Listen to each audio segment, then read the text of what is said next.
Ladies and gentlemen, boys and girls, it is time for episode number 20. If you don't habla Espanol, that's episode number 20 of ConserVengers right here on Be the Change. Okay, Tabitha, I see your comment. Our 2 minutes are up. We are getting started. Go ahead and hit the like button, hit the share button, hit the hearts, hit the care, all of the above. This is where us conservatives gets at, well, in Kevin's case, an anarchist, whatever he wants to call himself. We get it here and we have a conversation about what's going on in the world with a little bit of humor, a little bit of fun, a little bit of smile. It's that safe space for conservatives to be conservatives. So that's what we're doing here. We're going to have some fun. We're going to talk about things like Jim Crow 2.0 and Joey Basement's opinion on that and how it's not hyperbole that we are facing the biggest threat since the Civil War. We're going to talk about Mayorkas telling people from Cuba, do not come. And what if the federal government decided to stop allowing us to text about our opinions on vaccines? This is all very scary things. So we're going to talk about that on this episode. We're going to cry. We're going to laugh. We're going to have some good times. I'm going to cry even more if you don't share this episode and hit the like button. We need more people watching. Let's get it started. 30 seconds until ConserVengers right here on Be the Change.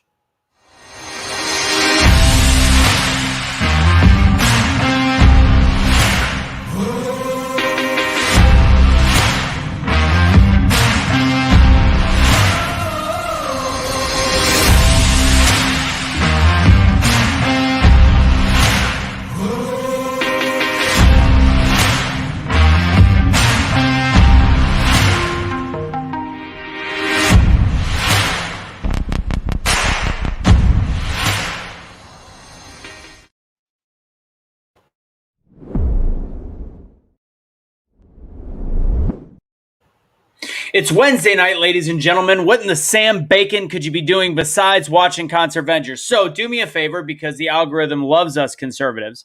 Go ahead and hit the share button, hit the like button, hit the hearts.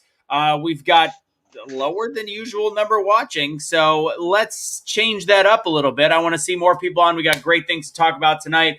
And also, I'm seeing the little likes start to go up right now. Everybody, as you know, count of 3, 3, 2, 1. Hit the like or hearts or thumbs up. If you are on YouTube, make sure you shift those comments off to the side on the phone. Hit the like, hit the hearts, etc. Very simple to do, as well as if you want to know when we go live, all you got to do is not just subscribe, but hit the little bell on the bottom of your YouTube. There we go. I see our viewers slowly but surely going up. We've got a great cast on this evening. I guess it's evening. Yeah, it depends. Sunni, it's like morning time. So here we go. We've got Kevin from Liberty Revolt Media, as well as Easy Sunni is, I got to put it on just because there's some weird stuff going on. Apparently NSA has gotten a hold of her phone.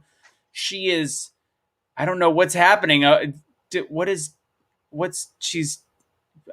know. Yes. It's an alien transmission going to come through. What is this, Transformers? What's going on? Sunni may need to restart. All right. Easy E, tell everybody who you are if they don't already know. I mean, I am Easy E. Pretty easy. No. I'm a pretty conservative guy. Like to disseminate kind of what the craziness going on in the world is today so that we can make better decisions tomorrow. And we have a lot of them to make, but hey, we've got to make fun of some stuff too occasionally. So here we are tonight to enjoy each other's company, make a little light of our situation, and talk about some tough topics. So we got a little situation we got to talk about called the United States of friggin' America right now. It's 17 Saturdays from the toilet seat. Not looking so hot. Is that your Joe Pesci right there? It's a little cross between Joe Pesci. It's a cross between just an Italian guy. Like, I'm 6'3", but I feel like this is a 5'7" version of Go Fuck Yourself. All right, Kevin. Tell everybody who you are. Yeah, I'm Kevin. I'm here from Liberty Revolt Media, part-time political commentator. No. Part-time. Oh, yeah, no. He's here to ruin your life. Yeah, no, actually I am. I'm here to make you think that maybe this government I support kind of sucks. No. Just out here trying to put my voice out in the world and, maybe change some minds or just basically be a dick to everyone I disagree with. Who knows? 100%. I'm going to go ahead and throw this up on the bottom of the screen. If you'd like to support what we do, I did a motivational Monday on Wednesday, what I like to call Getting Over the Hump Wednesday. I did that earlier. Patreon's going to get something different either later tonight or tomorrow morning. I'll see Brenda Wood in the comment box because I'm very excited to be doing an in-person speaking event. I thought she put the thing somewhere in there. It should be in the comment box. I will add it later. I'll be speaking in Overland Park, Kansas on the 21st of August. And it's like, whatever for the whole weekend. There's 20 speakers and it's 20th through the 22nd. Hopefully I'll see you guys there. Look on my page later tonight for what is that? I don't know what that is, but it might be the right link. I don't know, but I've got a special code for you guys to do. I'll make sure to put that up later. I keep talking about it, but I will do it. Anyways, nope, didn't happen. Did it, Wendy? Didn't happen. Not this time. No. I was waiting for it. Are you surprised that you didn't get interrupted, Kevin? Yeah. I don't care. Okay. I like the shirt. You got the eagle. It's awesome. Ready to go. I try to always have something going for when you do that, inevitably. Definitely 1,000 screaming eagles right there, buddy. That's America. America, baby. Well, hopefully Suni will come back on. We're going to start talking. What do we want to talk about first? Did you get that video pulled up, Kevin? I kind of want to start with Mayorkas's dumbass. Yep. Well, it's not really Mayorkas. It's what he's speaking. Whatever. You know what I mean. Let's see it here. You should check your Patreon then, Stephanie. I send messages every week. Chris Vanetta has the same shirt as you. Billy Badass over there. Love it. Can you see this? Are you going to be able to hear this? I don't know if I can. Did you share your screen? It says it's sharing. Let's go. It's this one right here. Or just shoot me the link. Oh, there it is. Never mind. I got you. All right.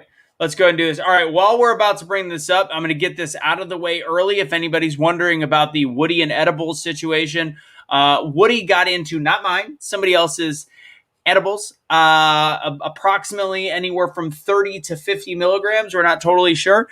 They were actually hidden in somebody's bag, not mine. And needless to say, Woody was high. He was looking at us in a state of panic. I Googled, I knew it could have been an issue, but it seemed like he was fine. I gave him water, but he couldn't run normal. He was literally zigzagging and he was bucking his butt when he ran. It was the weirdest thing I have ever seen. I did not get Woody high. Woody got himself high. He found it through it. He needs to be a drug sniffing dog. He'd be fantastic. He found it in a bag, in a Ziploc, in a child-proof container. He managed to open it up. The question is, did he share it with the other dogs? That's the only question that I have. I was really only concerned with his personal liberties, which he exercised. So he exercised something. All right, let's go ahead and bring this video up. Again, this is Mayorkas. Go ahead and hit the play to hear his little soundbite of telling people not to come. Oh, I think you forgot to share audio. You pulled an Anthony, Kevin. Oh, my gosh. Hold on. Let's try this one last time. I promise I got it this time. Now I don't feel so bad.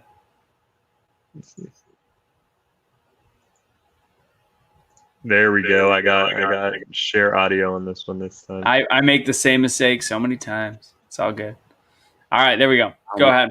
To be clear, if you take to the sea, you will not come to the United States. The time is never right to attempt migration by sea. To those who risk their lives doing so, this risk is not worth taking. Again, I repeat, do not risk your life attempting to enter the United States illegally. You will not come to the United States. Okay, David Grasso. Yeah. You're muted. Why? He's pulling a Sunni. There it is. Pull the Sunni. Why? Jelani's talking shit. Why would they not want? All of a sudden, this messaging is a little bit of a shift from the pre-election. Everybody, come on! Everybody, do it! Everybody. You know what? I don't know why they would want to do it, but I can tell you for sure it has nothing to do with how Cuban Americans voted in the last election. It has nothing to do with the fact that Cuban protesters are holding and waving proudly American flags in the streets while they go. It has nothing to do with that. This is purely because they care. Like, that is a dangerous journey. That 90-mile float from Cuba, that's way worse than that, 1,000-mile trek through the deserts of Mexico and everything like that up from Central America. So that one you can do, but guys, come on, it's just too dangerous to float across on a 1957 Chevy truck, all right? Easy E, what do you think? Man, this is wild to me, right? So geographically speaking, they are probably the closest and most accessible people to import to our country. So I find it harsh reality when they want to bring people in seemingly through our porous border, and yet want to aid and assist in almost no fashion to people who are truly oppressed getting over to our country. And I think to the point is they're scared that these people know too much of what we're looking at implementing as an agenda. Yep. And they will not allow that narrative to drive very far. Yeah, no one spoke out more aggressively against the idea of socialized medicine and this kind of stuff than the Cuban Americans, especially since, and I've had this exact conversation, I don't know how many times on a college campus, where someone says, socialized medicine works, just look at what Cuba has. Look at the kind of medical facilities they have.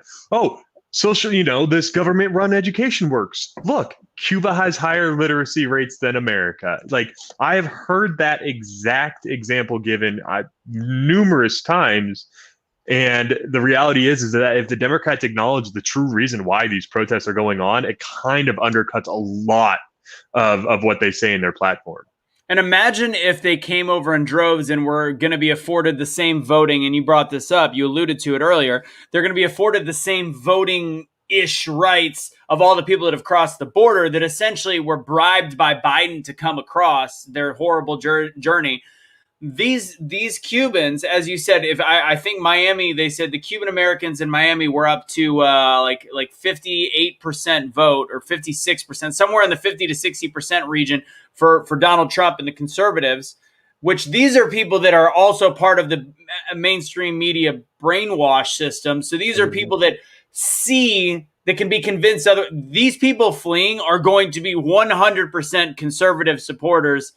And they're all going to be voting in one direction. So It's amazing that they put the kibosh on this on day like 2, as opposed to Kamala taking 100 and something days to go to the border, which she still never really, and then you get it. So ultimately, this is, as usual, typically a play for voters instead of giving a shit about human life, where again, it's a rough journey and it's dangerous. And all they're essentially saying that they're going to turn people away. They're turning people away that are facing oppression. Again, they're facing oppression in Central America. I get it. But they're not going to – the chances of getting R-worded on the float up or whatever this is, it's a lot less dangerous, and they're immediately squashing the opportunity. The thing that's going to be dangerous is the fact that we're going to send them back because it doesn't fit their agenda, and they're going to be facing their government. Yeah. Well, and I think it goes even further beyond just the votes. It goes to the level of this goes against the grand narrative that the leftism in general is trying to create. This idea that America is everywhere we go, what we do is bad, and we need to be repentant of it. And our outward approach to foreign lands needs to be one of apology because we're not that great, and everywhere we go, we're terrible. And then that comes back domestic side. Where they're also arguing that the government should be allowed to take this kind of control, that if we cede more of our day-to-day lives, our day-to-day actions to government influence, that it's only going to be a good thing. You have this narrative of racism from the conservative against the conservative right, yet the conservatives are the ones that are out here arguing for what would be considered brown people to be allowed into our country, no problem at all. Which is goes against the narrative. So they need to paint this giant narrative that they're painting at the moment is kind of starting to get a little bit messed up, and they're fighting for their lives to maintain it. And the whole Cuba situation it's a bullet that goes right to the middle of a lot of what they're trying to push. Big time. I agree. Yeah, go ahead. Yeah, well, I agree completely. This is succinct with it's out of touch with the agenda that they're pushing, which is that you'll find happiness if you have less to worry about. What you'll find is a lack of resources, a lack of opportunities, and therefore looking for a country that can provide you with opportunities, resources, and advancement. And so that's to Kevin's point. This is an absolute black eye to the general agenda of the progressive movement that's made right now, which is if we can just get free healthcare, if we can just have subsidies for everybody who wants them, if we can just get childcare paid for, if we can, all of this stuff at some point ends in Cuba style overthrow of government, which is, well, you can tell us all of that stuff is for free, but when there is none of it for me, so there may be some truth to this. There's medical shortages, there may be truth to food shortages, maybe truth to the banking issues that some people have expressed. But the heart of that issue is when you oppress people and you take away their freedom to choose what is right and wrong for their family, you will ultimately end with people in the streets fighting for those succinct individual rights always. Yeah. And you're seeing a lot of contradictions coming to light here too. One of the funniest things for me has been just how the Democratic media tried to change this to, this isn't a protest against how Cuba is generally. This is a protest about how Cuba is specifically at this moment. They're chanting liberty because they're short on medical supplies, and yet they want liberty through having medicine. That's all this is. They don't have enough vaccines. What's really crazy to me is that the current president of Cuba, the current dictator in chief in Cuba, and the left both blame the sanctions. They both want the sanctions dropped. So if I was on the left, I would be asking the question, wait a second, why is it that I have the same exact stance as the dictator over there right now? Why is it that he wants, oh my gosh, so if we give them the sanctions, all that's going to happen is the people are going to be pacified. They're going to leave the streets. The authoritarian regime is going to be allowed to go on a little bit longer. At least for now, and it'll give them a chance to regroup. So there's a reason why the left and the dictator of Cuba want the same exact thing. And it comes down to the fact that the left does, a lot of people are on the left because they don't know what delayed gratification is. They, something sucks now, they want to fix it right now. People in Cuba are suffering. You can alleviate the sanctions and that'll help a lot of people right now in this very moment. But it'll also alleviate the problem that the regime is facing. So the unfortunate reality is that if you want to see that regime go, you've got it. You have to stick to your guns up. No, we will not do trade with a country that is run by that has this kind of leadership outside of China and Russia and a lot of African nations and a lot of Central American nations and not you, Cuba. You look at what's going on in Cuba. The other interesting thing, and Nay, by the way, I'm going to take a curveball. I found the trailer for it. I've seen it. We're going to end this show talking about the BET movie Karen.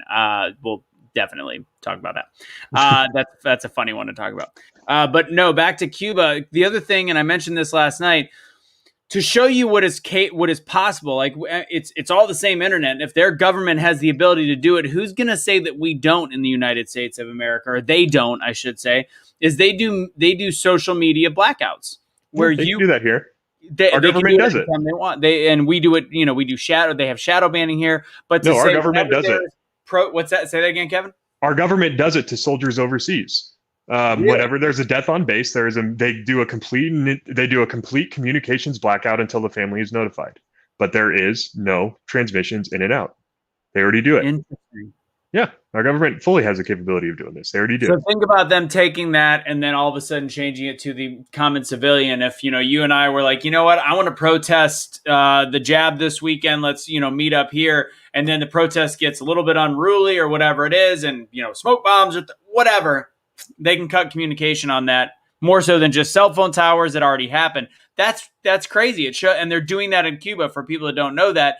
On top of their protests against the government is shutting down their ability to organize. So it's essentially keeping everybody separate. And people have the argument again when we talk about the censorship on Facebook. I had this discussion yesterday, 2 days ago.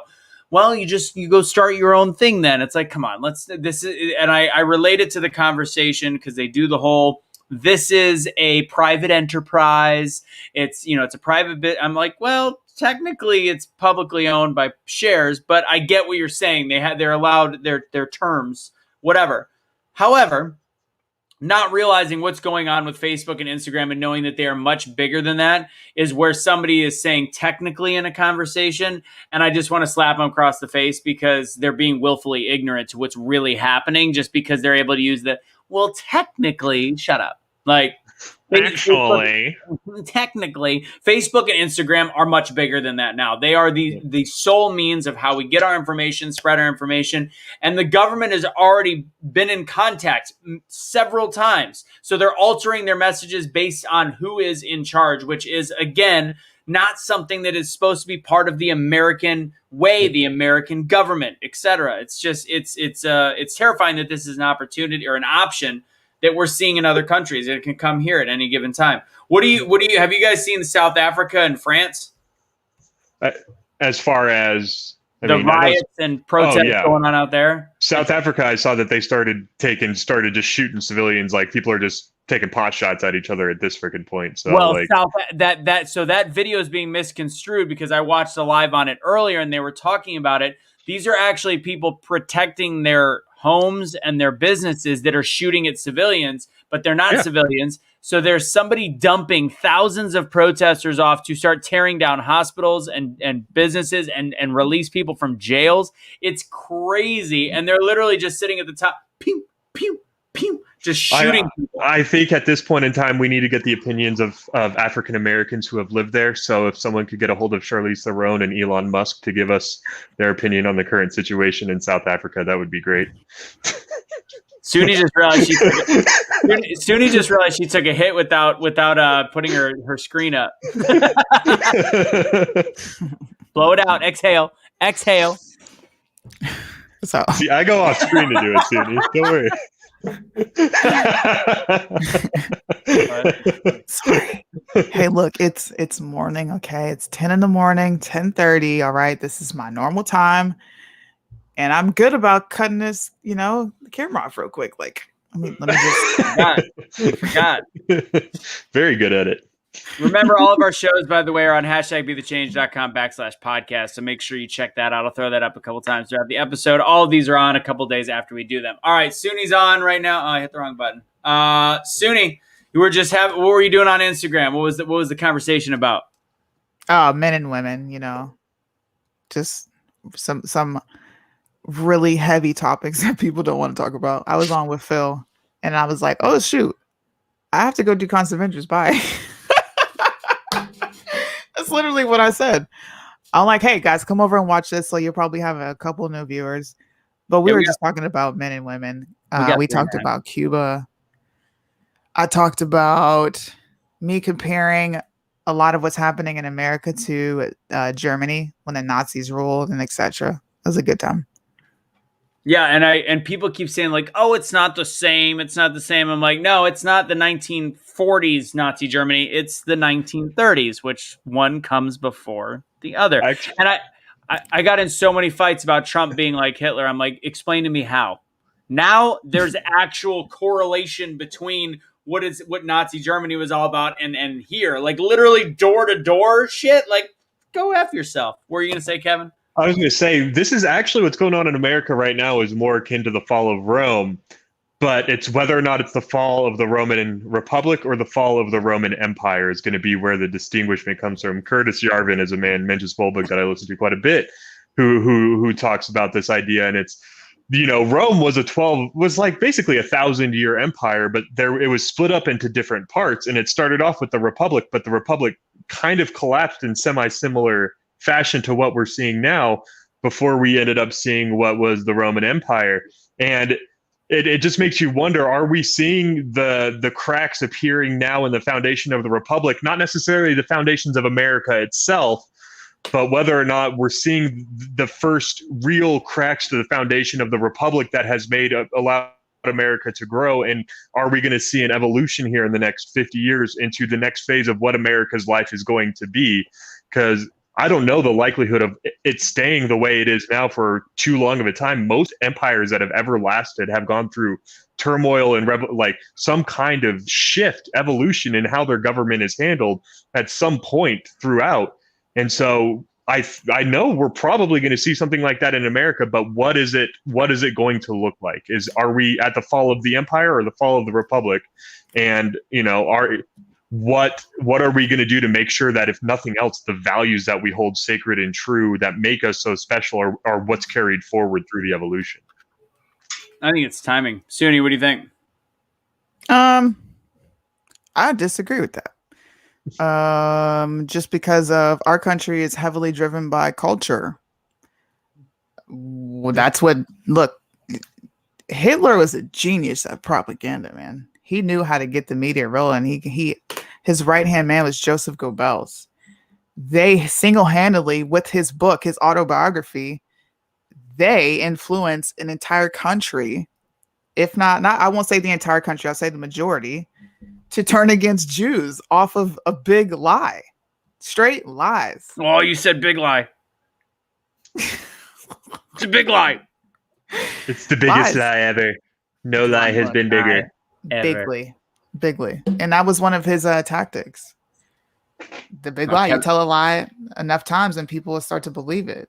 Exactly. Kevin's hitting his weed pen. He's doing it the proper way.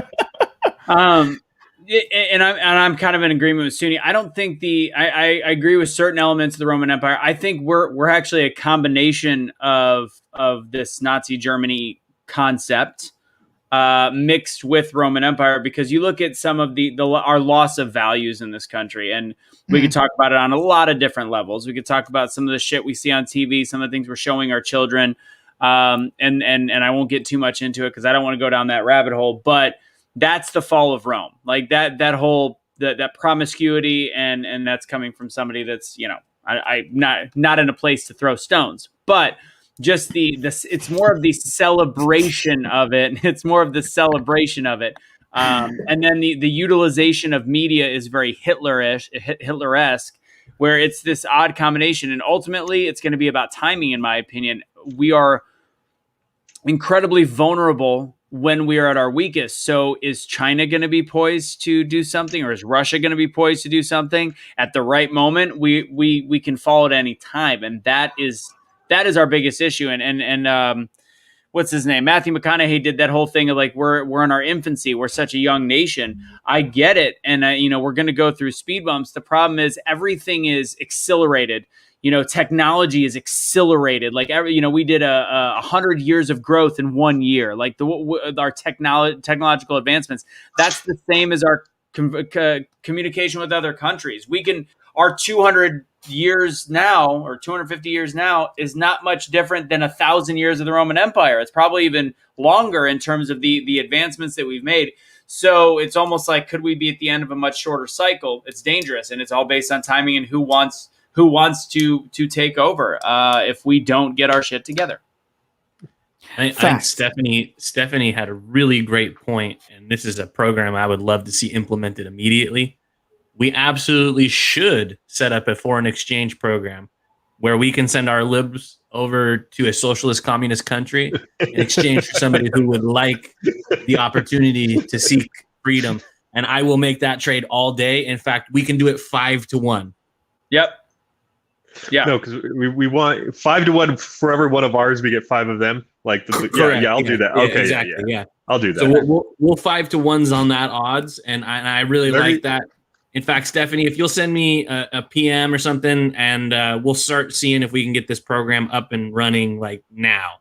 Look, dude, that's never going to work, because we all know that one hardworking America-loving Vietnamese person is going to be worth more than 5 San Francisco liberals. Okay, like they're never going to accept the terms of these trades. Are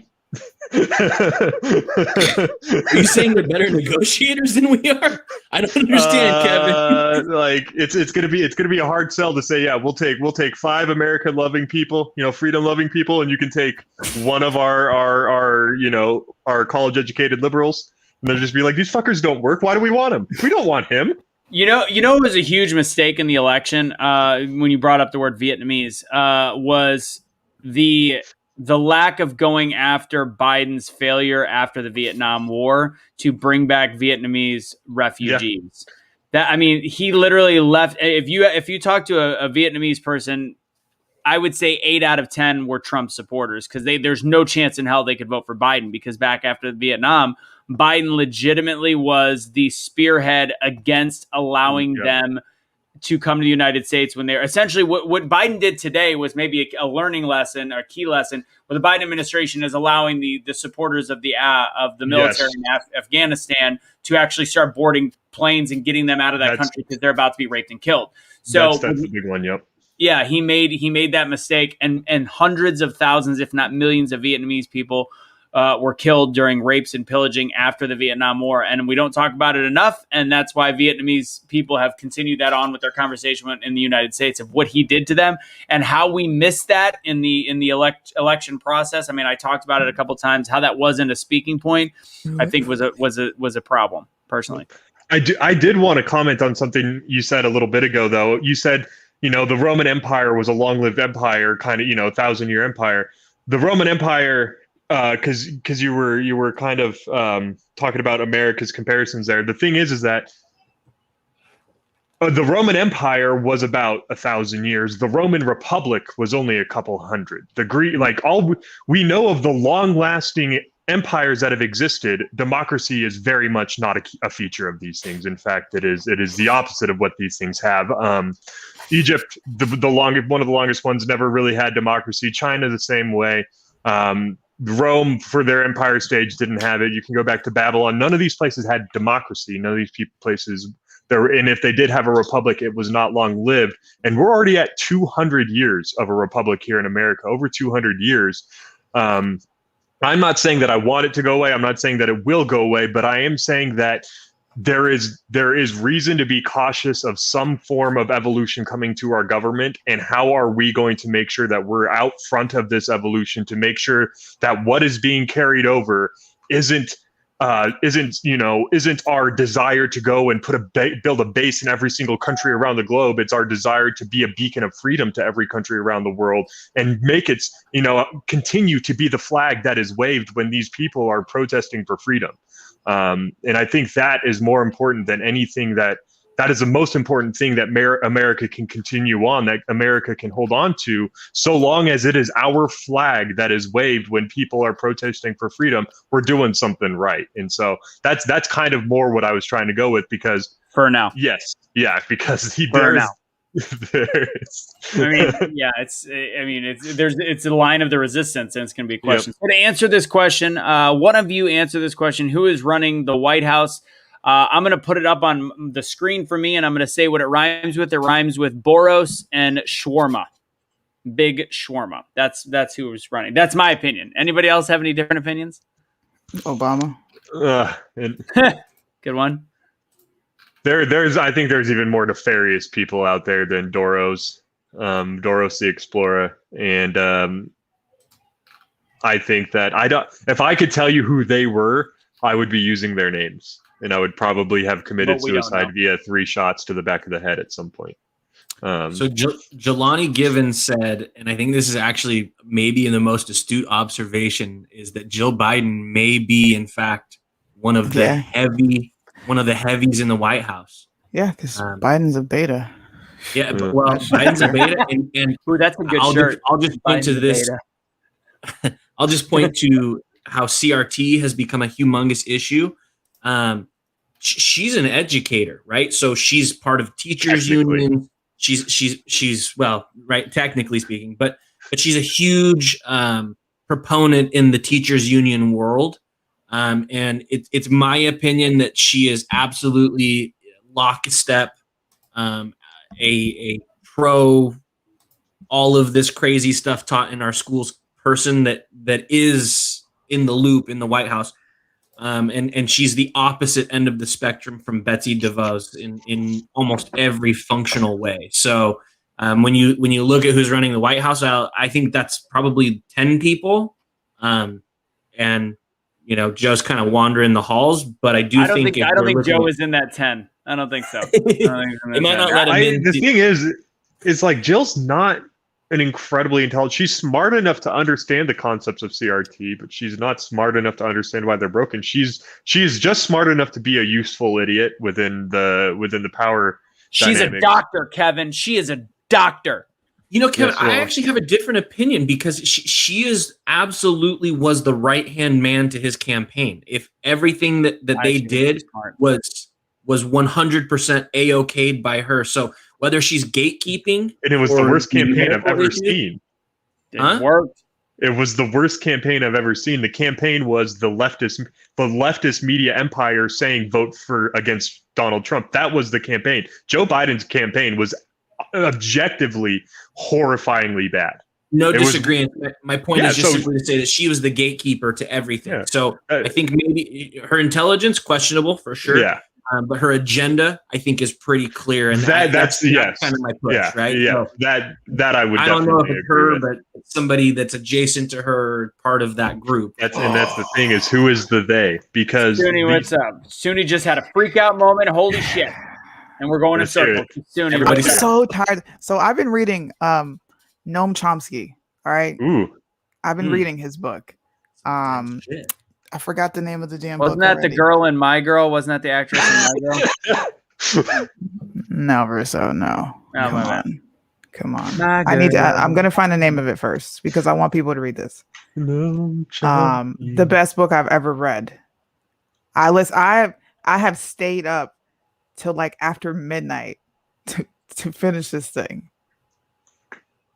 Manufacturing Consent. If you don't know what it is, go get the book. This is what we're dealing with right now.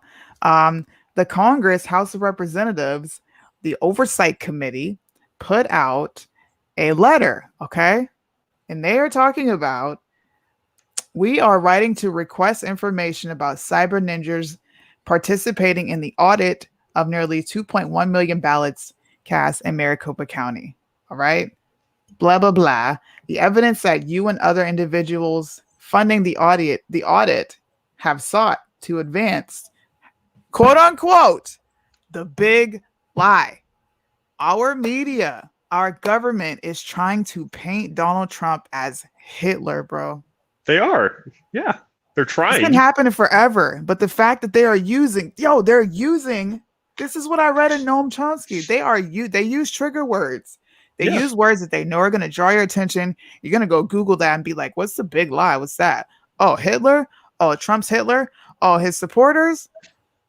Big lie. Dog whistle. Hey, they're bastardizing our language. Did I do the Joe right? Yeah, you have to whisper it. They're bastardizing our languages.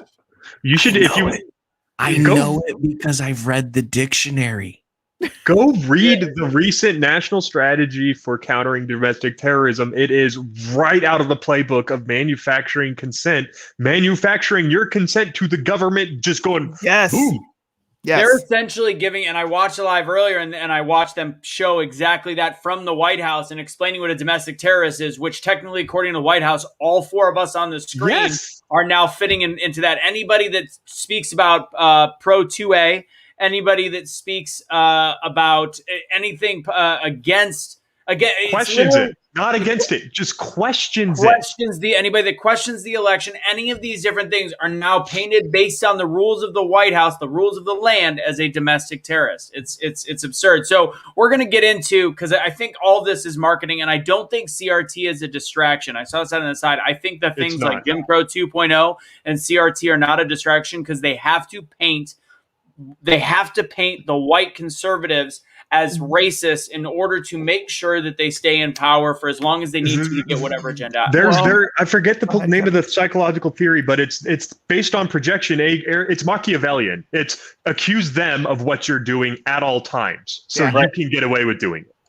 But ultimately, before we get into it, we're talking about South Africa, we're talking about France, we're talking about all these issues, including the United States, which we're actually not seeing. Typically, 3 years ago, world news was a big deal. Do you guys see any world news anymore? Nobody gives a shit. We avoid it. We show our own riots, whatever, until you actually start looking deeply into things. They took forever to show what was going on in Israel, unless you're watching Fox. Why is that? It's because if you show nothing but world news, people start to think, man, it's not that bad here in America. Exactly. 100%. And it's also avoiding the fact that if we're realizing how shitty things are going everywhere, it brings up that one word, well, more than one word, but one world government is something that is a conspiracy theorist word. Globalist, man. you can't say there's not going to be a one world. Well, who's going to, if everybody's crumbling, who's going to be there to save the day? Have y'all ever actually looked into some of the UN resolutions that come out, like such as UN Resolution 21, which legitimately actually talks about how the restructuring of the world will go should a global catastrophe significantly destroy population centers? They actually have planning in place for how to globalize the government following a significant catastrophe. It's actually quite terrifying because yes. I don't think that's probably the first time I've ever said the one world government. Like, I don't think I've ever said that on any of our shows because I know people are going to go, oh, you're one of those. But it's like, if you're watching what's going on all around the world, that NWO, who is you want to know how to get their attention? How? Just say the Great Reset. No, don't get okay. Gotta get my guns ready. Jesus Christ. I'm gonna get gunned down in the streets tonight, guys. We should make this like Pee-wee's Playhouse. You say it, and then we all run around. That's the magic word. We run around the room. But that's all you gotta say. Here's a great example of how they manipulate language. That is called a conspiracy theory, and immediately it becomes stigmatized. So you tell someone about the Great Reset, and all they know is it's a conspiracy theory, and immediately starts going in one ear out the other. Not only is that discredited, you are discredited, and they're never going to take the time to Google the Great Reset and see that it's actually something that was legitimately talked about in the Global Economic Forum meetings and stuff like that. Exactly. Okay, I'll do you one better. Better. Build Back Better. Weird. Just saying. So I'll just to add to this conspiracy, because you guys are fucking crazy. I'll just say this is that one thing people I think are not very aware is how any phrases. Oh my God! The NSA got you right on that one. They just didn't want me to say it. No, I'll just say this is that a couple of years ago, so some business affiliates that I have in Utah run a venue that is pretty well known, at least in the local population, and is a big venue for concerts, that kind of stuff. And I actually was in contact with a friend who is a bartender there, who they had been kicked out of the building for an unspecified reason, and nobody could explain it to them. Come to find out a little later on that these people were specifically, they were from the UN. Now, what they were told in essence to get out of the building was, this is no longer sovereign U.S. territory. This is UN territory, and it is now our territory. I heard that. So to just push on that a little bit is to say it's awfully odd that you have the UN taking over a building, telling all of the employees to get out, that it is no longer a sovereign part of our country, and then within 18 months we're kind of in turmoil and dismay in our country. So take it how you want to, but it is an interesting fact. Oh my God! I just feel like, well, my body's still warm. This land is still mine. Get the hell off of it. I'm wondering. They have a different opinion, I think. I'm super curious if I go to buy, I buy another firearm. If I go to buy something right now, I'm wondering if I'm on some weird list. Like, I don't know. I'm curious to see the next time I go buy a firearm. If I just got approved for a concealed carry, so being on your show hasn't made things terrible for me. So at least we know that much. But yeah, you're ex-military, so it helps. We'll see. All right, so let's talk because I think this is mind-boggling, and I'm going to go ahead and just play this clip real quick. I'm going to share the audio because I'm not an idiot like Kevin. Hey, Stephanie, what you just wrote is Build Back Better, a.k.a. the New World Order, a.k.a. the Great Reset. A.k.a. what Biden's slogan was. Just saying. Yep. All right, let's go and play this real quick. Assault on free and fair elections is just such a threat, literally. I've said before, we're facing the most significant test of our democracy since the Civil War. That's not hyperbole. God, bro. Since the Civil War. The Confederates, back then, never breached the Capitol. What the fuck? The insurrectionists did on January the 6th. Yo! I'm saying this because you should be alarmed. He has dementia. Of course, Excuse me. He forgot 9/11, even though we said we wouldn't. Excuse me. Did he just compare Americans to the Confederates? He just did that, right? He compared. He compared 2020 to a civil war. Yeah. What? He compared. That's happening now. He's saying that what we are doing, this assault on, and he's not even like, he mentioned the insurrection, but the rest of the speech, he's essentially talking about the assault on voting rights, which essentially is we are literally taking away all of the COVID era changes. That's all we're doing. And in some ways, they've actually increased the ability for people to vote. Meanwhile, being completely blind to the fact that we just had an all-star game for baseball last night in a state that has harsher voting regulations than Georgia. The state that it was pulled from, it actually has harsher voting restrictions or not restrictions, voter. That's not even, there's nothing about restrictions. It's just rules. They've got harsher you have to have an ID. rules. In Delaware, his own state, Colorado is worse. And to show the idiocy of this clown show, they moved a game from a predominantly black-owned business area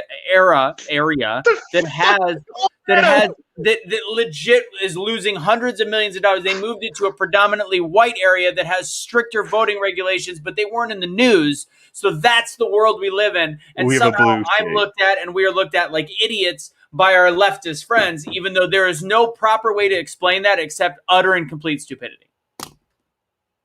You're right on all fronts. Colorado, dude. Like, we got like 3.5 black people in our state, man.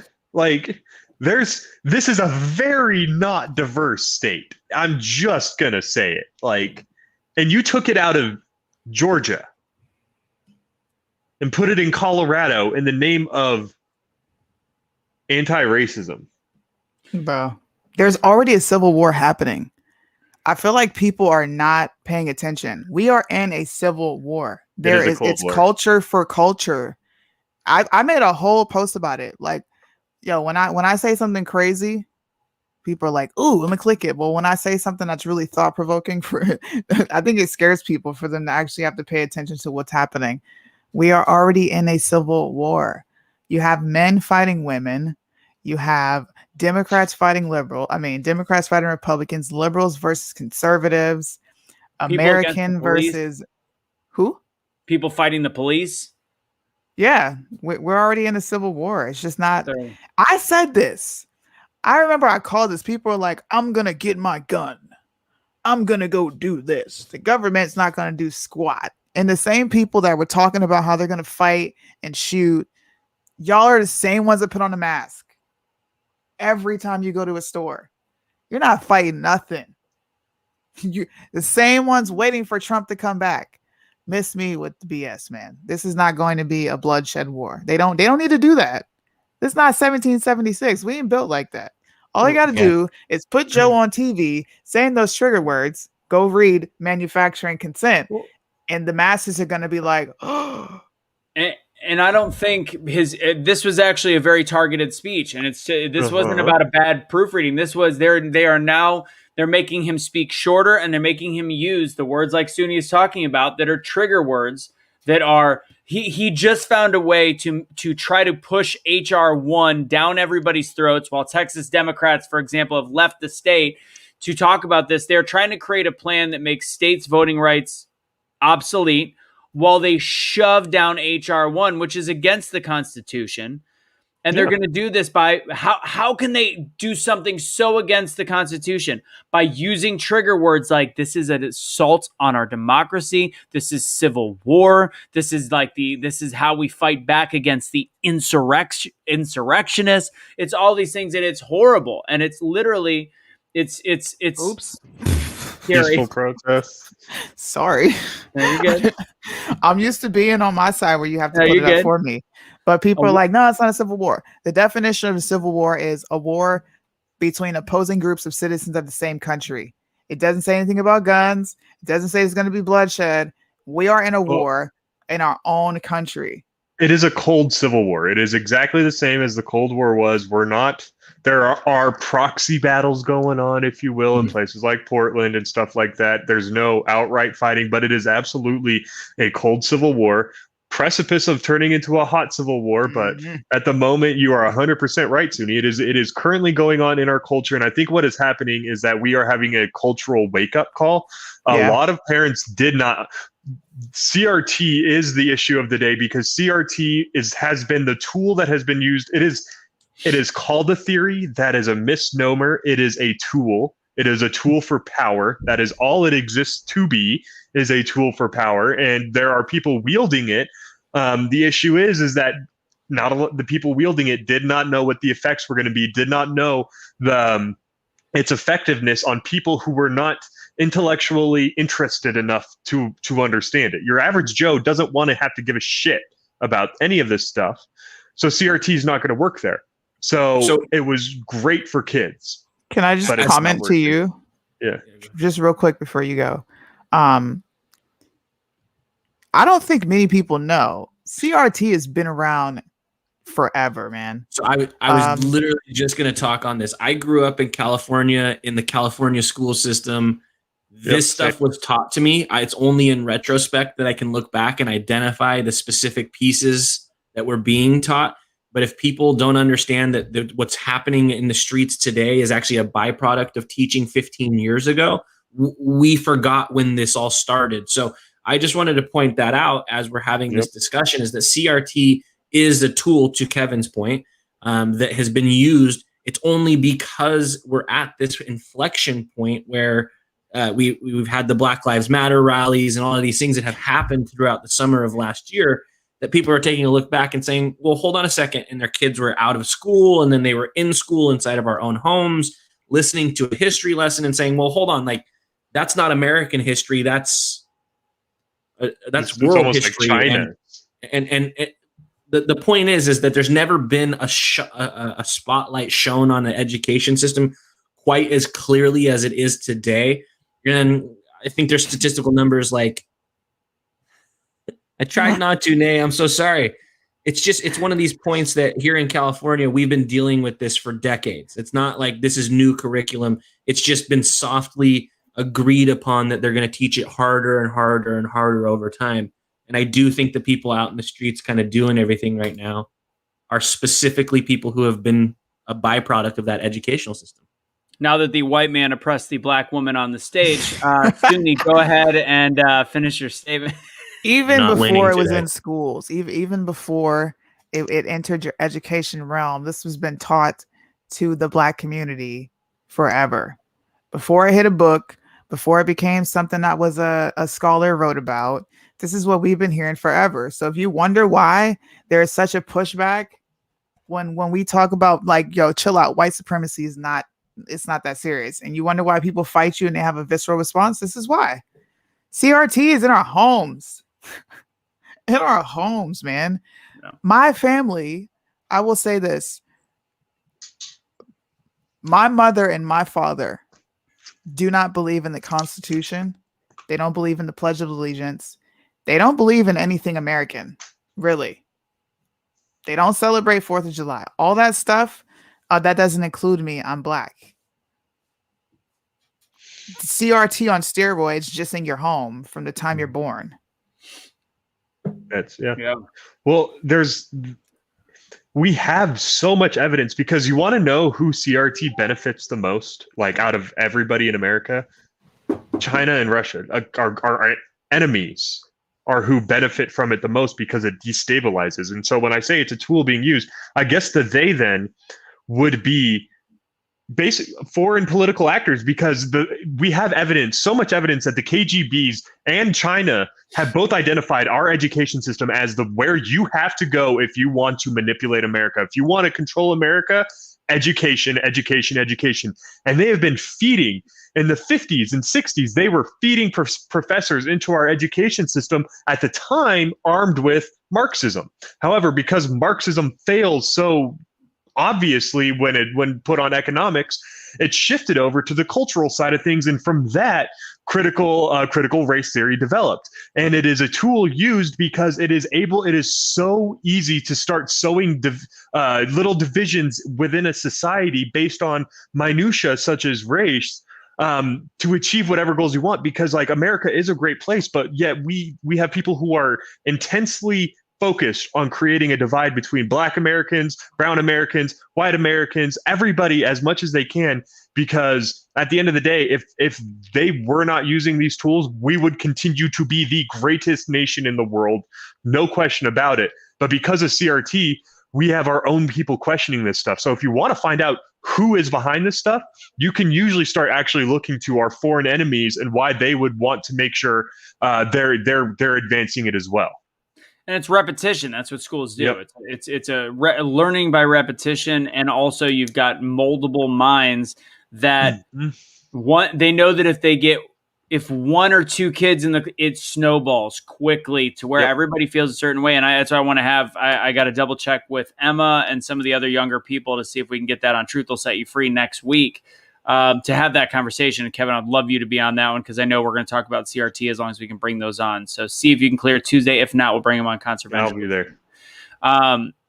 So ultimately, the way that we're looking at this is the effect on the school system, but the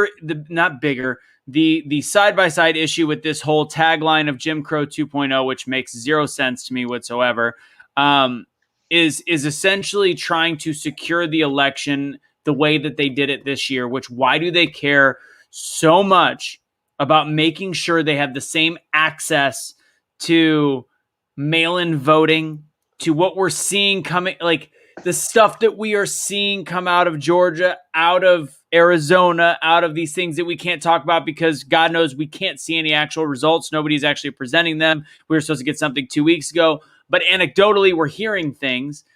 Why can't we just secure it? There's the word, they're using the term racism. They're using a racist ideology to make sure that we cannot have a not 100%, a more secure election.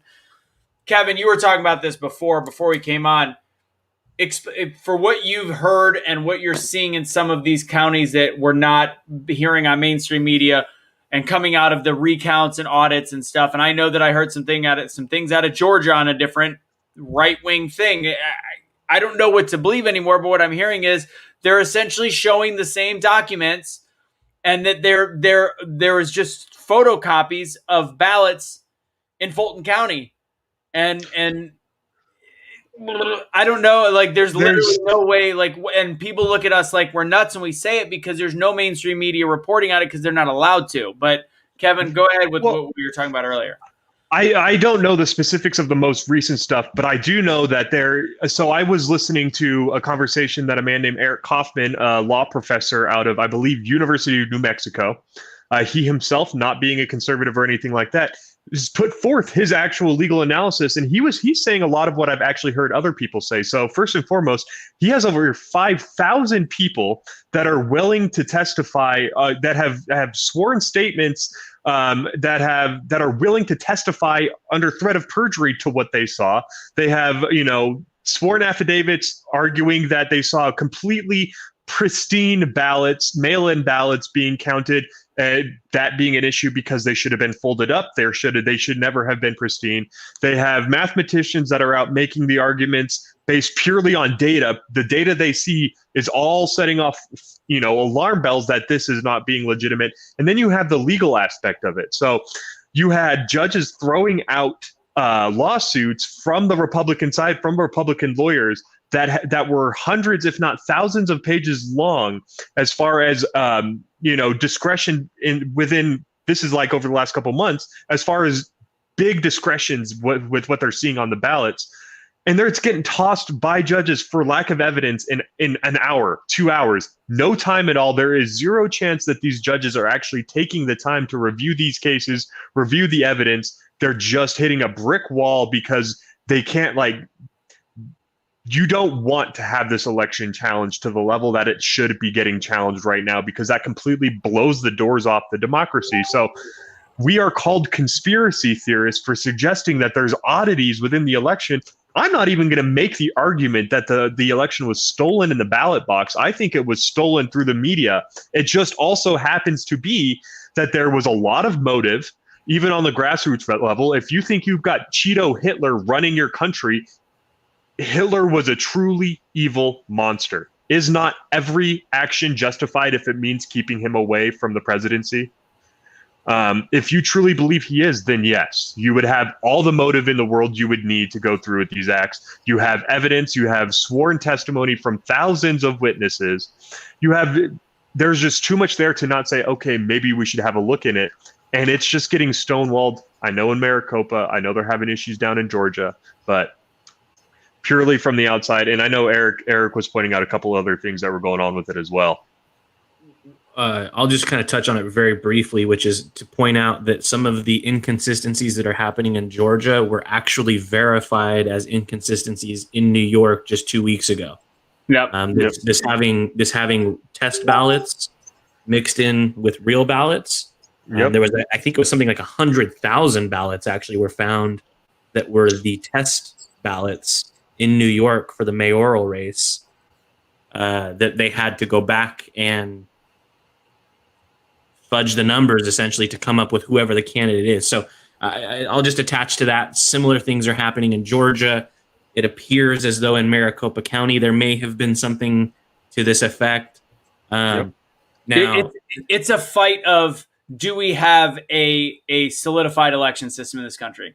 That's correct. The fight, and that's why these terminologies that are being used by Joe Biden are so important, is because it's blatant to us that we have a broken, not just a flawed, we have a broken election system in this country. There's no other way. I mean, you look at foreign nations that have half our technology and they're still way cleaner. It shows the level of fuckery that has gone on in our government over the last several decades, and it literally is one of those, it will blow people's minds to realize this isn't a new thing. We've been manipulating elections in this country forever. And now it's coming to a head because Trump challenged it a little bit. And also there's more video, there's more different. We had people that were qualifying them take 2 suitcases from under a desk and throw them into a ballot machine and saying, the local governor or the governor, the head of the election said that it followed proper chain of commands and that's fine. Oh, then yeah, it's all good. It's utter insanity, man. I'll reiterate what I said last night, and then and I'll be done on this subject, which is I don't believe the election was stolen at the ballot box. I believe it was stolen at the state legislature. That too. Yep. Because when you talk about the fact that the lawsuits were put up, because a lot of people I have heard lay this complaint that the Republicans didn't do enough before the election to stop this when all these laws were being put in. They did. They were suing them. Everywhere they popped up, these election laws got sued, and every time they were told it is unripe. It is not ripe yet. It is not ready to be sued. And then by the time the election came and went, it was declared to be too ripe. It's no longer an issue, and it's like, when the ever living hell are we supposed to sue them? And so it never gets anywhere. We just have a system that is stacked against enemies of the establishment. I'm going to end this topic with Suni because I know she's talked about how bullshit it is for them to call it Jim Crow 2.0. Oh, yes. There is, I've asked over and over when I get a little bit of pushback, I go, what is racist about these voting laws? Give me a specific.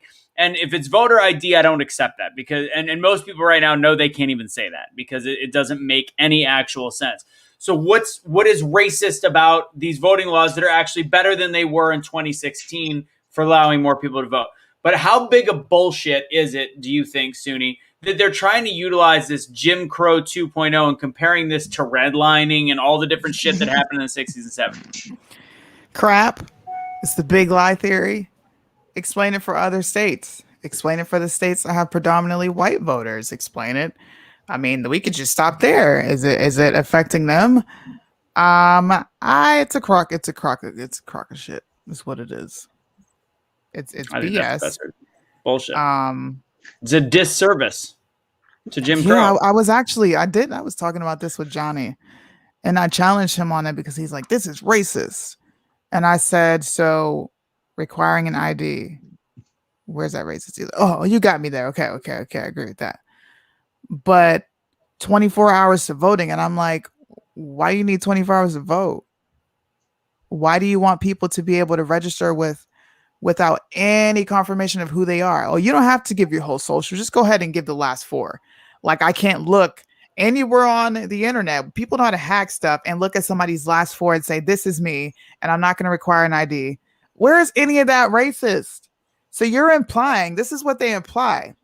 Black people can't get an ID. We don't know our social security numbers. We don't have enough time or the brain function to say, hey, I need to go vote. Let me go ahead and get it out the way.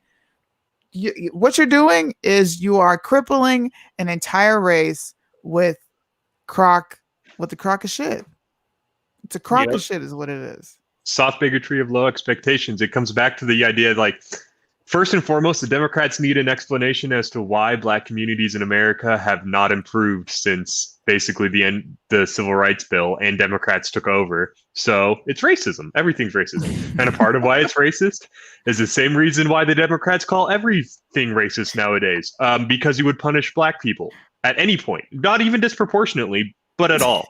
And it seems like fireworks punish Black people now. Yeah, everything. Any law that you would have to hold a Black person accountable to apparently is racist. Just look at what's happening in San Francisco, right? So it's just lightning oppresses Black people. Lightning Mother Nature oppresses Black people. You know what? Hey, look, I'm about to burst everybody's bubble real quick. I'm sorry.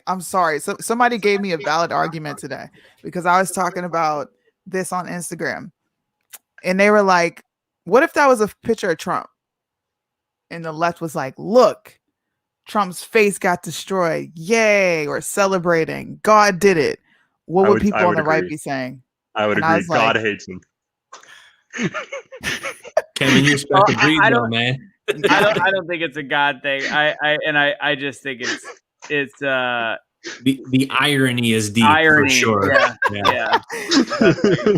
No, he caught me. He was like, would you be smiling? Then I'm like, probably, or I probably wouldn't care. Like, I'm not celebrating. I don't give a crap that the mural was shot. Yeah, there's like 30 other murals and statues that George Floyd has. Okay, you shot down and I don't think it was lightning.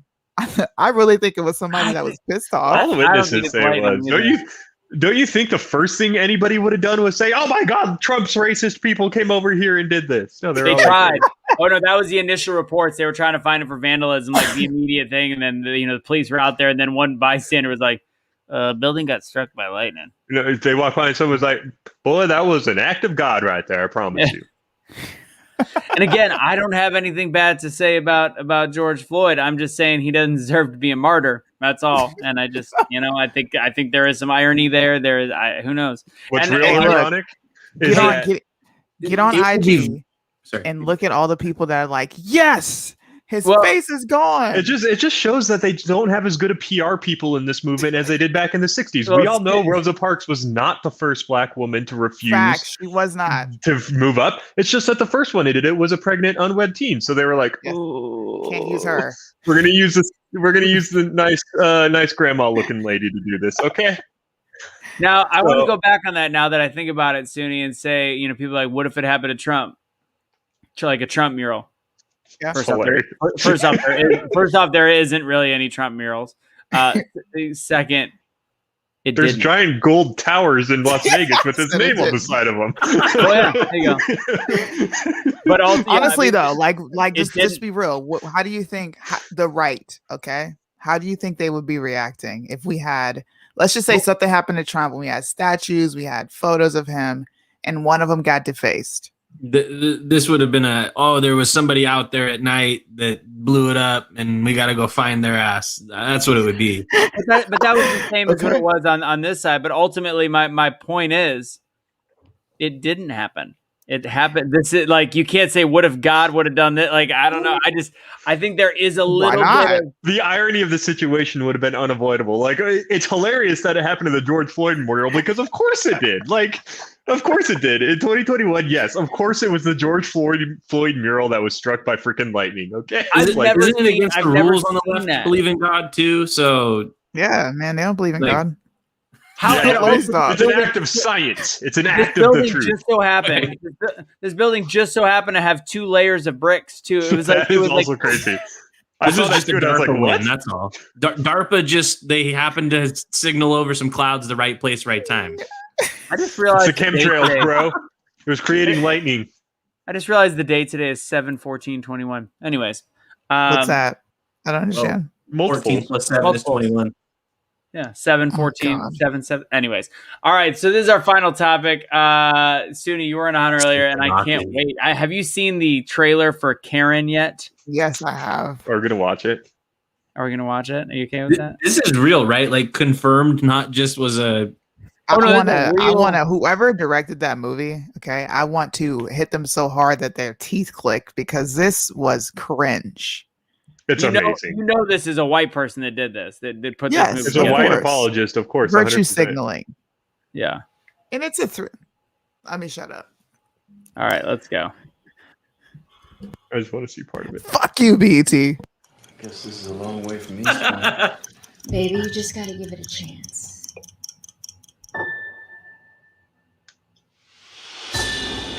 Tell me about your new neighbors. They're black. They're black. I'll tell the manager. Somebody's taking home security serious. Hi, I am Karen Dumpster. I'm her neighbor. He is looking to taking the trash cans off the curb right when the trash is picked up. Is she nice? Yeah, she's nice. Wait a minute. We have a white entitled neighbor named Karen. Karen. White entitled. Here she is slaving African away garb. in the kitchen. Was that a Kunta Kinte? Yeah. Oh, you said Kunta Kinte. Teenagers. Can you please hurry up? Please, it's they're very aggressive. Yep. I left my wallet with my ID. Leave us alone. We didn't do anything. How the heck did you end up moving to this neighborhood? Next thing you know, we have criminals. You take care of him, and I will take care of her. Don't mind stepping out of the car. My office has uncovered some disturbing information on her and her brother. She doesn't like black people. We have a search They're not black. I know, she doesn't like me. I want to sell the house. What I do? You can't tell me, huh? We are living next door to The KKK soap racist. dispenser. You went in her house? You wouldn't want your wife to know our little secret, right? There's not standard police procedure back there. What do we have here? When you got Amber, everything looks like nails. You people What are the hell? very Okay. angry. You people. Shut your mouth, boy. Shut your mouth, boy. Bad things happen to people that don't comply. Yo, They had to use that easy. comply word at the end too. Damn. White entitlement. Oh my god, Confederate flag. that is amazing. They're missing. That one did not have the scene where where she goes in the kitchen and they walk by and the wife is cooking and she goes, "Oh, look at that! You have her slaving away in the kitchen." that preview didn't have that one. That's amazing. That movie looks like it's going to be top notch. That's hilarious. God, this is. Now imagine if they had made a movie about a white person moving into a black neighborhood and like Tyrone walks up. We need to do it. Let's just go ahead and We should create a parody. Parody, yeah. Why not?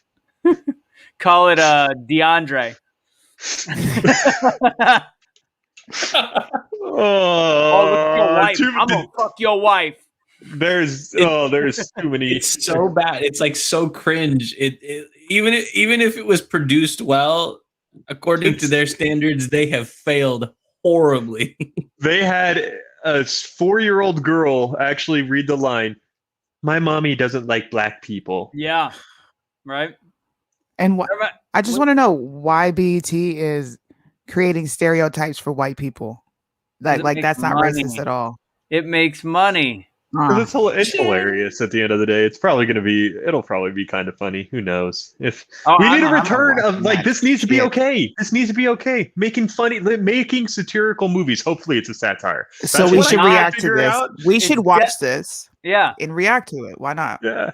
Seriously. Live reaction? I'm game. Let's go. It's definitely not a satire. I can tell you that right now. If it's a satire, I can it feels like it's a satire. It feels like it's a satire. Get Out was a satire. Get Out was well done. It was also playing on the extremes instead of trying to play into the north, like to white people, it was a parody. To black folks, they went and watched that movie and was like, so you date white women, you're in the sunken place. Do you know how many people say that to me? No shit. You think so, Tony? I have been told so many times I am in the sunken place. They watched everything. I'm gonna put you up on game. Everything for black people, some of us. It's symbolism.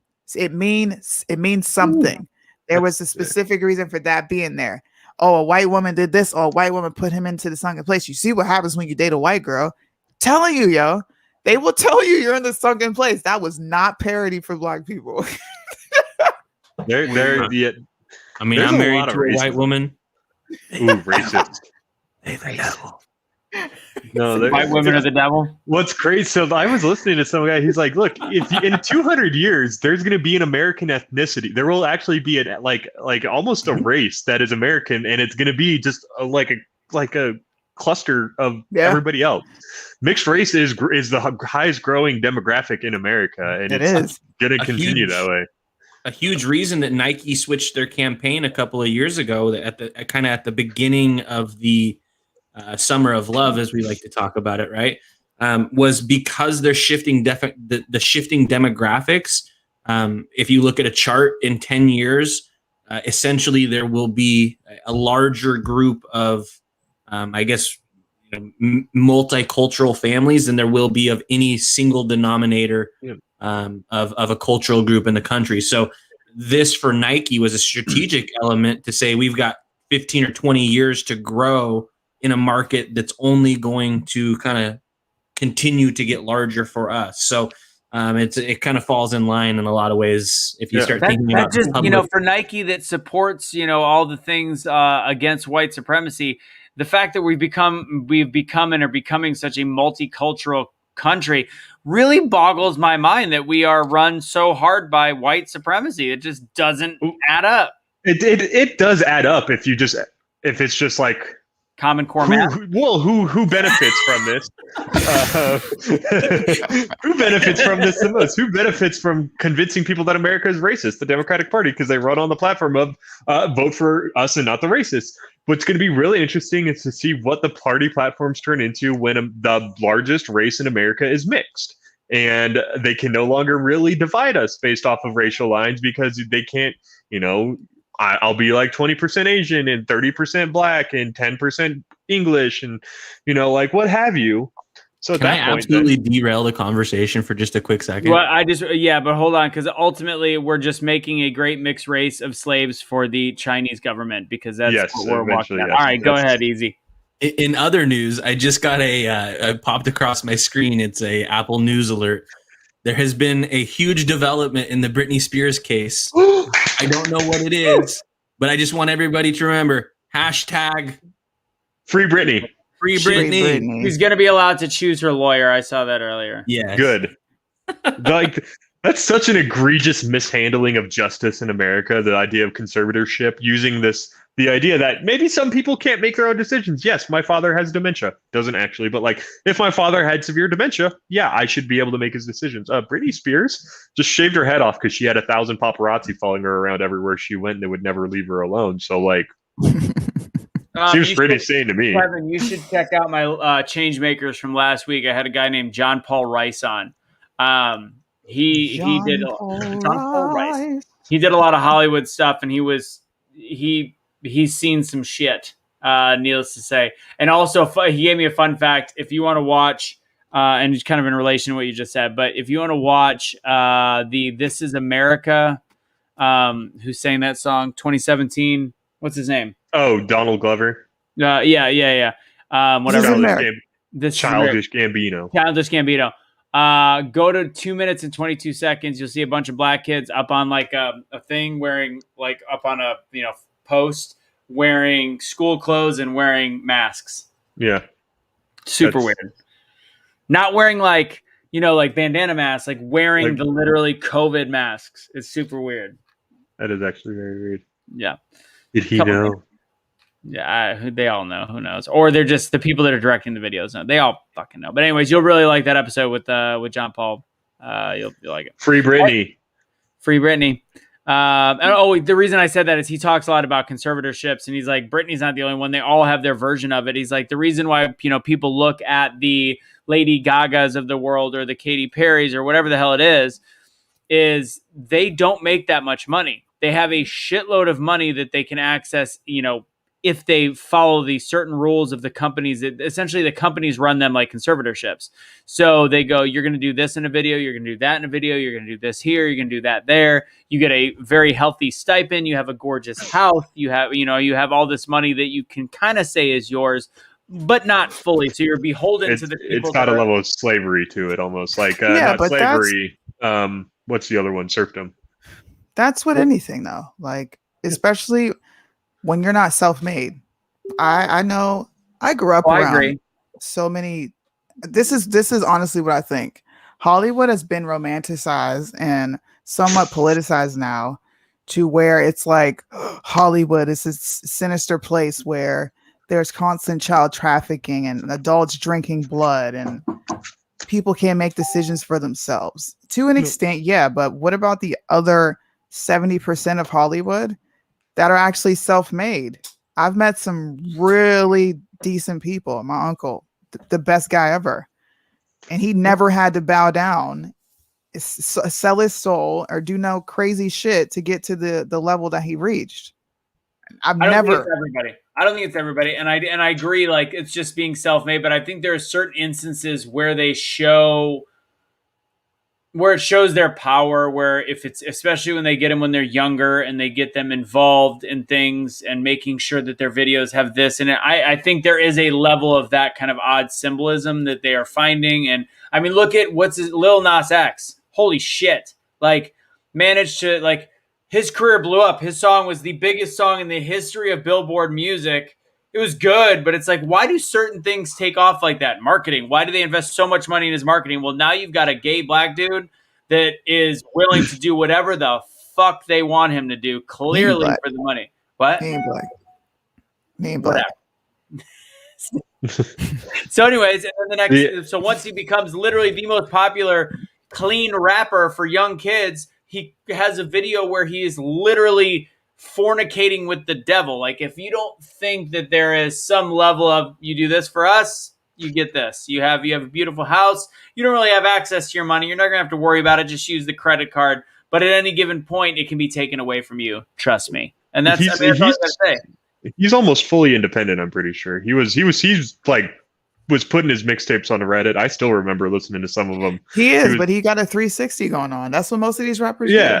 That's the problem is that we have a really exploitative music industry. It's always been known that way, and it's actually like pretty mafia-esque, cartel-esque the way it's run. And it doesn't surprise me at all that Britney has little to no control. But the thing is that someone like Britney Spears should. There is no reason why Britney Spears should not have enough independent wealth based on future success. Like, I get it, the first couple albums, but after that, there is no reason why she shouldn't have been like, look, I get 90%. Whoever produces my album is going to have one of the highest selling albums of the year. So you guys are now competing for me. But wait a sec. Are you saying Lil Nas X is on his own? I thought he was mostly independent. Yeah. For the most part, but he has a 360, which means he answers to a label. But he has a lot of these rappers have their own labels on the side, but they're not as big as the majors. So they're building their stuff on the side. Because I used to work in the industry. I used to run an indie label. You work your stuff on the side, but if the big wigs come down and they're like, look, we'll give you your own label. You can sign whoever you want to sign.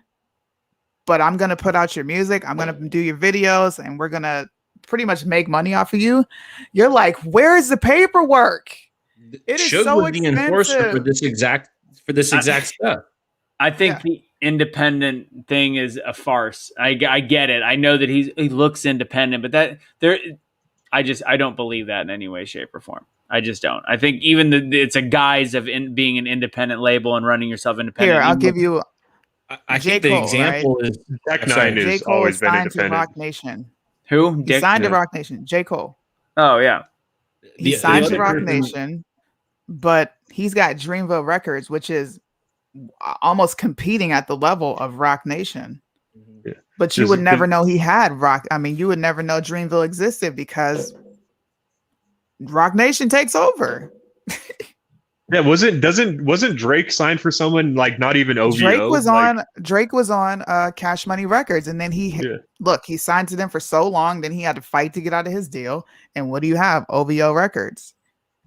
But he was like repping OVO when he actually wasn't even technically a part of them because like it was his side hustle. Ice Cube I think had the same issue back in the day with NWA. Yeah. He bought all his rights out. That's how he got independently. Well, so like you look back at that era, Suge Knight was kind of the enforcer for these groups. Yeah. Like that was literally his position, was to go in and say, you can start your own label. That's all good, but we're taking 20% off the top. And if you find a banger, we're taking that too. He was the mafia in that sense. Yep. He was coming to collect tax, right? So I think it's an interesting cultural reference. I just still want to ask, as far as we know, this isn't a hate symbol anywhere, right? Like throwing up the hashtag sign. But if you do it enough, someone's going to call it a hate crime. So, well, you're white, so it's hateful. Clearly, I've offended everybody, and I'm very sorry to the entire world. If you do this and then say "me too" after it, it's no longer hashtag. It's actually front-facing fingers, or is it the rear-facing fingers? I don't know. Hashtag. I'm not sure. Maybe it's. I don't know. We'll end the show. I just got a message from somebody that I cannot confirm or deny that has some knowledge of some Marines that are now previous Marines working Border Patrol, and they are processing the illegals as they come in. And that whole situation that we've seen over the last several months is very, very real. And the fact that they're just allowing them to be processed and doing it by the order of the U.S. government is very, very real. Randomly, I just got that message. So sounds like if you're Cuban, you should head south. Yeah. And then head north. It sounds like a much easier route right now. Float across the Gulf really quick. That's much safer, especially during hurricane season. That's the best time to do it, actually, I heard.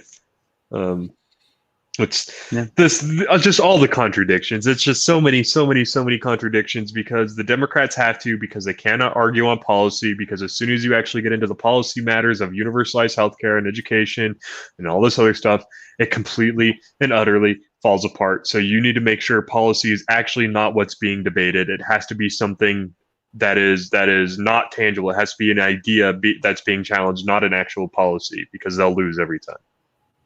Word up. All right, let's wrap this show up. Let's go with Easy E. What's your final words? Much love, guys. It's been a fun show. I'm like having a good time chatting, laughing. Hashtag free Britney. Hashtag. Get that out there. Make sure everybody knows that's an important thing. No, it's good. It's a good show tonight. I appreciate everybody tuning in. Comment section was lit tonight. Good comments, so I appreciate that. All right, Suni, what do you got?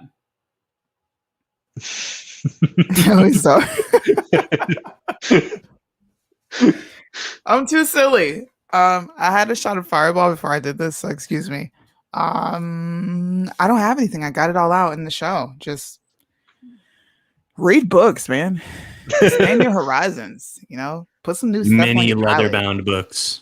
Man, I saw that in the comment box. Yeah. We got to make sure, since Casey isn't here, one of us has to go. Hey guys, 2022 is coming up real quick. 2022 is coming up right now, and we can prepare for it now. Kevin, go ahead. I thought I was going to get cut off right away. It'll be. When's it going to happen? Once again, you're trying to time it. Don't you need to plug Liberty Revolt Media? Yeah. Don't forget to. I didn't do it. I didn't do it. I did not do it. I did not do it. That was not me. I know it's mine. Kevin has left the building. Dooney has control. I did not do that. I was gonna I was literally gonna do something else. I was gonna go like this. What? Oh, man. That was Go check out Liberty Revolt Media. We're on Instagram, I think. We're definitely on Facebook, libertyrevoltmedia.com. I just finished up my 3-part series on the countering this new scary policy that they're going to try to do to go after domestic terrorism. Thanks, Dylan. I appreciate it. You can also find them on the back of the new Hustler magazine. But yeah, so thanks again for having me on. It's always a blast being here with you guys. So appreciate the conversations and appreciate the time. Thank you. Sounds good. We should have Matt Locke should be available for next week. Lawrence Alone might come back as well. I made a last minute call to Stu Peters tonight, but he's gonna. Got him. It's a great feeling.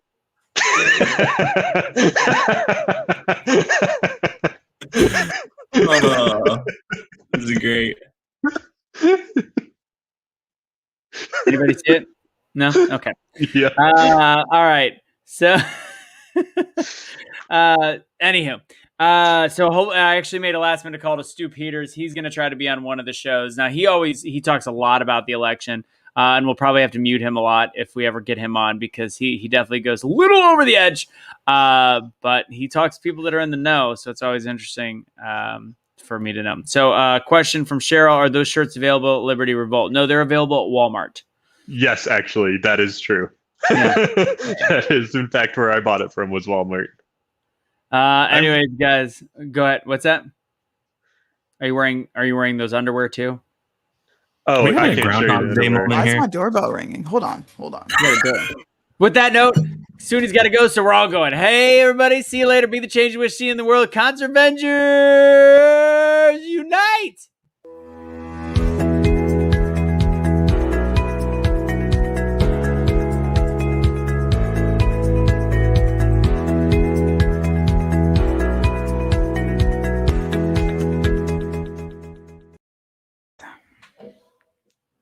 Nobody ever comes here. Somebody's ringing my doorbell.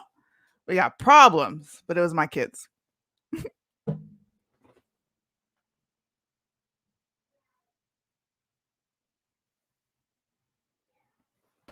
I was wondering how long she was going to hold on to that for. The FBI is at my door. Yeah. Fuba? I got reported to the FBI. I really got reported to the FBI. Did you really? Yeah. Join the club. Mitch and his gang. Oh, for real? Straight up. Are you still talking to that asshat? No. I mean, every now and then I'll hop on his just to like grind, like get on his nerves, but it's all fun and games. But yo, they were like the F. I'm like, first of all, I don't even live in America. Second of all, I wasn't there. So good luck at getting any charges. I know we do. I know we are. Sunni might not know, but we know. I know. I can see the live. Trust me, I wouldn't be talking.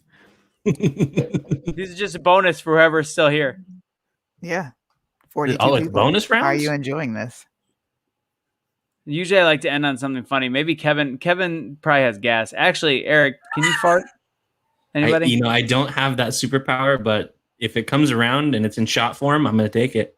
Oh, then now that's a jab I would take.